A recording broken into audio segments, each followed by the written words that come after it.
How often do you hear a person say they lost their cell phone compared to his or her car keys?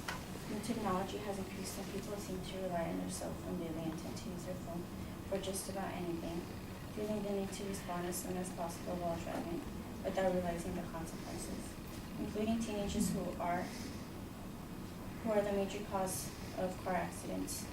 Teen safety reports an astounding number of drivers to believe they can't safely multitask behind the wheel.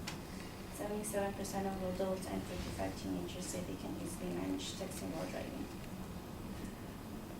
Reading a text while driving at 55 miles per hour takes one's eyes off the road almost the same amount of time as driving across the football field blindfolded. Nearly 390,000 injuries occur each year from accidents causing by text while driving.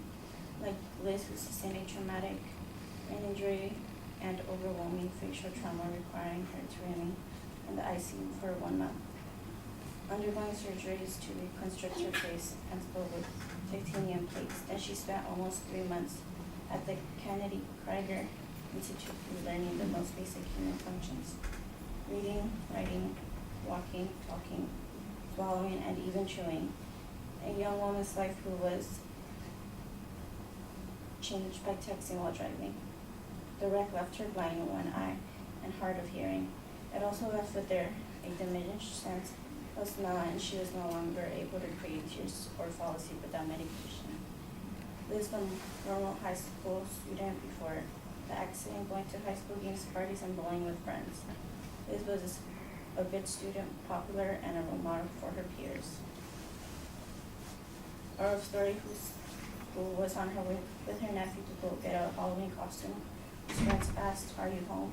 As she was beginning to reply with the letter N, I realized that she was starting to go to a ditch or return too much into another lane, who was then struck by another vehicle. As a result of her injury, she was not able to use her arms. Luckily, she was able to move her body in a couple of months. Many things can happen in a matter of seconds. Texting and driving not only puts you at risk, but it also puts innocent people's lives in danger. Think twice about replying to that text you want to send your friend. That might be the last one taking.